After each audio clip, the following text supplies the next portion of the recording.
gendarmerie nationale. Rappel des mesures de confinement Covid-19. Toute sortie sportive ou de loisirs est limitée à 1 heure maximum. Attention, ceci n'est pas un film de science-fiction angoissant.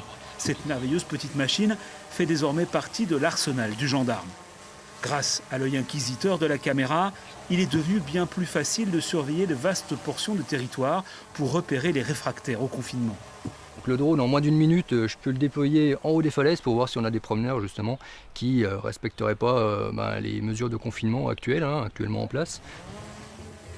Depuis le début du confinement, cette technique est utilisée presque tous les jours, en particulier en milieu rural, pour éviter des comportements à risque. Quand je le déploie à 150 mètres de haut, on a une vue très très large là sur l'agglomération d'Ornans, là où on va le déployer.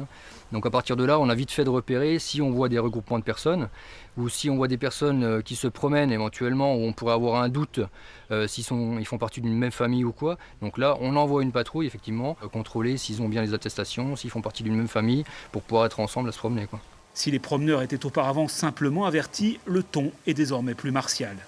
Il n'y a pas que le virus et la diffusion du virus, il y a aussi tout le principe de secours qu'il y a autour. Le risque, c'est plutôt de se blesser.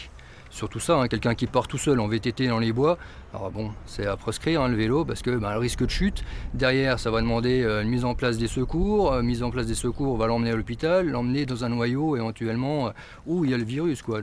Avec ou sans caméra volante, les tarifs d'amende restent inchangés, 135 € la première fois, 200 en cas de récidive. Et si vous enfreignez le confinement un peu plus souvent, garde à vue et poursuite.